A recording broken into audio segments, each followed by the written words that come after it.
This is Ned Brooks inviting you to Meet the Press.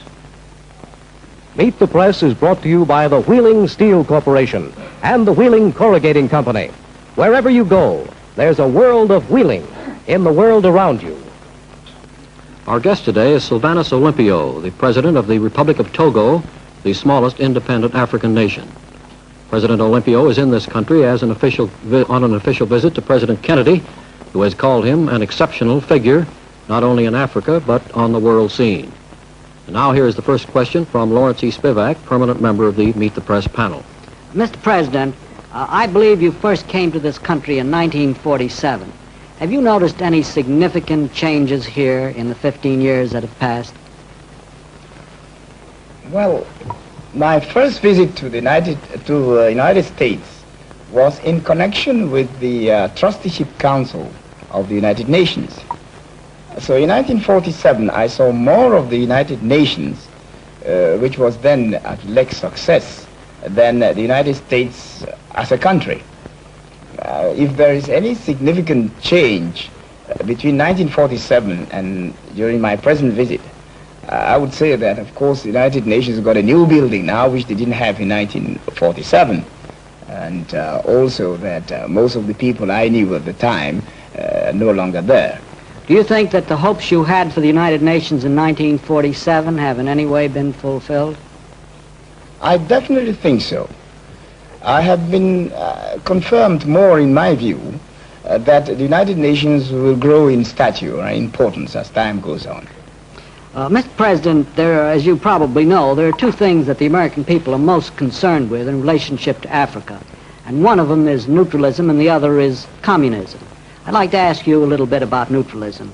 In an article you wrote in Foreign Affairs in October '61, you said this: "We cannot afford to be involved in the Cold War with all its consequences." And since the Cold War issues are moral as well as economic and political, will you tell us how you can avoid becoming involved in Cold War issues? Well, you see, the Republic of Togoland, for instance, is the smallest country in West Africa. And all the newly independent West African states are just now very occupied with the economic development of their country. And it's generally believed that we should devote the whole of our energy and time to economic questions rather than be involved with what one might call world problems, with the Cold War, with the atomic bombs, disarmament, etc. This is known in some quarters as neutralism. I don't know if it's the right word for it, but one would like to compare that with the policy the United States pursued in the beginning of her history. I'm now referring to the isolationist policy. At the time when the United States thought the best thing to do was to concentrate all her energies on her home affairs rather than be involved in European and world affairs. So I would say that our neutralism is more or less the same type of thing just now. But what about the question, as I said, of moral issues? You yourselves have just become independent. You yourselves have just become free. Now the battle the West insists is a battle with the communists on the question of independence and on freedom. Now can you be neutral on an issue of that kind, and are you neutral? We certainly cannot be neutral when it's a matter concerning individual freedom and national freedom. We're nationalists, and we believe that the freedom for countries which are still independent are so vital that there can be no compromise on that type of principle. So if it's a question of being neutral on questions of freedom, I can tell you that we are certainly for national and individual freedom. Well, now let me ask you this question. Do you think it's important for the emerging nations of Africa not to become communist? Well, I know you in America, you are oversensitive about communism. In West Africa, I don't think the danger of communism is so great as you make out. Just imagine that Europeans have been in our country in some parts over 100 years. I don't think they've changed radically our own traditions and our outlook. And I just don't see how communists with their doctrine, their way of life, can come over to West Africa and within few years change our basic conception of life, our basic traditions, that will be really very difficult indeed. And it's true that you have the young intellectuals who come and talk glibly about socialism and communism and so on. But I think you have to look at this, look at the majority of the people who are in West Africa, who have their own traditions, have their own way of life, have their own conception of life. And I don't think communism is going to make much impression on that for many, many years more to come. We'll be back with Meet the Press and more questions for our guest, President Olympio. But first, this message.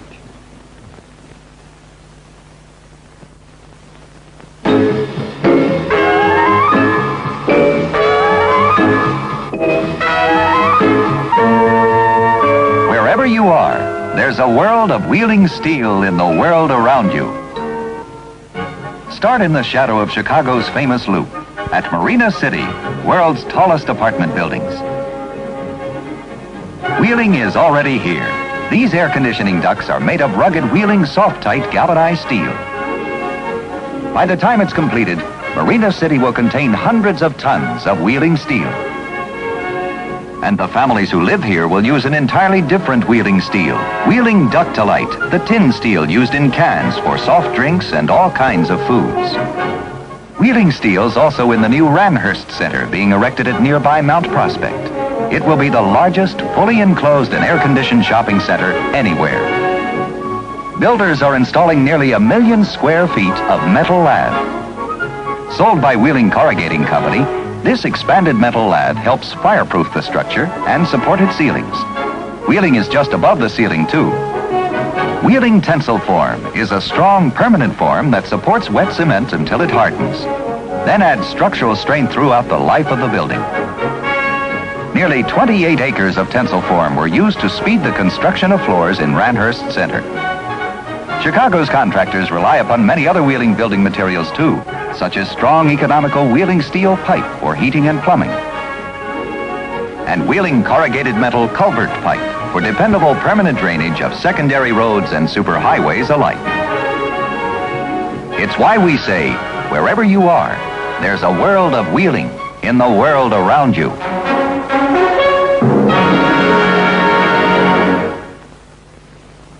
And now resuming our interview, our guest today is Sylvanus Olympio, the President of the Republic of Togo. You've just met Lawrence E. Spivak, permanent member of the panel. Our other reporters today are Max Lerner of the New York Post Syndicate, Alastair Cook of the Manchester Guardian of England, and George Clay of NBC News. We'll continue the questions with Mr. Lerner. Mr. President, although you don't seem to have any anxieties about communism, I'm sure you do about national independence. Your neighbor Ghana and its chief of state, Mr. Nkrumah, have expressed themselves as wanting to reintegrate the every people, and make your country a kind of seventh region of Ghana. Now, this is a kind of expansionism which interests us very much, and I wonder what you propose to meet that kind of threat. I think the best measure to adopt, and that's what we are doing in West Africa just now, is to have a greater cooperation between the African states. As you know, our country belongs to what is generally referred to as the Monrovia Group. And you know the principles on which this particular group is based. No interference in any other country's internal affairs, respect for the sovereignty and integrity of each state. Belonging to such a group, I think that will be the best answer to Nkrumah's intentions or aspirations. Does that mean, Mr. President, that if there should be an attack, I gather your army is not a massive army in Togo, consisting perhaps of several hundred soldiers. If there should be an attack, would you expect these other members of the Monrovia Group to assist you, or might perhaps, I notice how many times your representatives have voted with the Soviet Union in the United Nations as compared with the United States. Would you expect the Soviet Union perhaps to give you some protection, or the UN? We have no particular engagement or convention with the Soviet Union. But I am certain that my friends in the Moravia group would at least give us a moral support, if not a material support. And you know, in this world today, moral support goes a very long way, and that should even deter aggression in a small place like West Africa. Mr. Cook.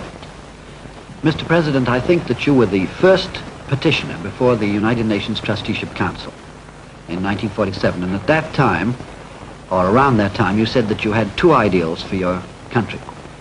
One was to see it become an independent republic, and the other was to unite the Ewe peoples. Now, my question is this: isn't there a fundamental contradiction between the independence of a country and the unification of a race or tribe which now lives partly in that country and partly in another country, which has its own sovereignty and is jealous of it?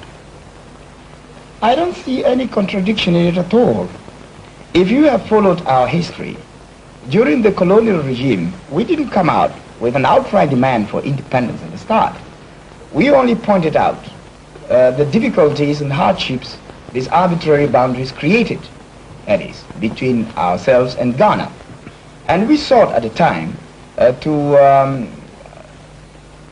get down some of these difficulties, for instance, customs barriers, to do away with the custom barriers, to harmonize taxation, and also to facilitate movement of persons and properties in a large way.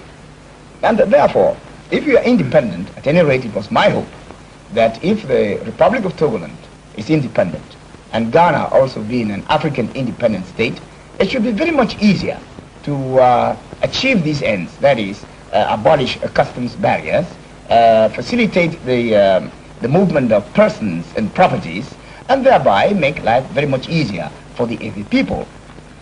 You see, in the old days, in the regime, in the colonial regime, the Ewe people who were living in Ghana were, so to speak, British subjects with British ideas. And we living in Togoland were supposed to be French assimilated persons. All that has disappeared now. We are just pure African citizens of independent states, and collaboration should be very much easier. Mr. President, you mentioned earlier that you want to concentrate all your energies on economic development. And I wonder, with these multiplying sovereignties of smaller and smaller states in Africa, how can these smaller states survive and enjoy separate economies when the whole movement of modern technology is towards centralization and bigger and much more expensive units? We appreciate that. And that is one of the reasons why we are trying these groupings in Africa just now. And as you know, those things are not very easy. And we are trying to start with what should be very easy to accomplish in the shortest possible time, and then gradually get on to more and more difficult problems. But we are very much alive to the fact that the African territories must group together if they are to do big things, if they are to have big developments in the various parts. Mr. Clay. Mr. President, you've spoken of the African countries grouping together. Bluntly, what is your objection to Togo, which is, after all, such a small country, being incorporated into a larger state like Ghana? Well, the only objection we have to it is we don't want to be dominated again by another country after having been dominated for so many years by the French. We would like to be having our life as we like to make it, even though we may have economic difficulties. But I must add this, that Togoland, since the German times, has always been a country which has carried its own work, its own burden, without any subvention from the metropolitan country. Many people think that Togoland, as it is small, cannot possibly balance its budget, cannot have enough money to do the most ordinary things. That, of course, is all wrong. In the past, we have done a lot of things, building railways, building walls, building hospitals with our own money. And even, of course, with a little loan from the metropolitan country. But before the last war, there was no subsidy from the metropolitan country. Mr. President, are you still under pressure from Ghana for the incorporation of the Ewe portion of Togo? And do you think you can hold out? It is not so much the Ewe portion of Togoland, Ghana would like to integrate the whole of the Republic of Togo. Having achieved the 1/3 of it, which was a British-mandated Togo, Ghana feels the logical conclusion of such a deal is to incorporate the remaining part of Togoland, to which, of course, we object. And then you'll agree with me that with the present conditions in Ghana, nobody will willingly join such a country unless by war, unless forced by war. Mr. President, you yourself have said that most of the boundaries which today exist in Africa are artificial boundaries imposed by the colonial countries. Why then is there this great desire among all these newly independent countries to retain those boundaries? Well, it's very easy to understand, you see. Imagine that you are members of the same family, and as it happens in our country, you all been given plots of land to cultivate. After having worked on that land for a long time, you begin to look at it as your property, and that doesn't belong so much to the family as to yourself. It's exactly the same thing with us. Having occupied a small portion of Africa under one particular regime for many years, we begin to think it's ours, and it doesn't belong to the whole of West Africa. Mr. Spivak. Mr. President, last November in the UN, your country, your delegate, voted for a resolution on nuclear testing calling for a moratorium without inspection or controls. Now, that is the big issue at Geneva today. The Russians favor such a moratorium. Where does Togo stand today? Where do you stand today on the question of nuclear testing? We sincerely believe that they should abolish all atomic bomb tests. But we are realist and practical enough to know that we cannot allow or we cannot support some countries to continue making tests whilst asking others not to do it. The best solution, of course, is that all the atomic bomb tests should be abolished. It is in the interest of everybody.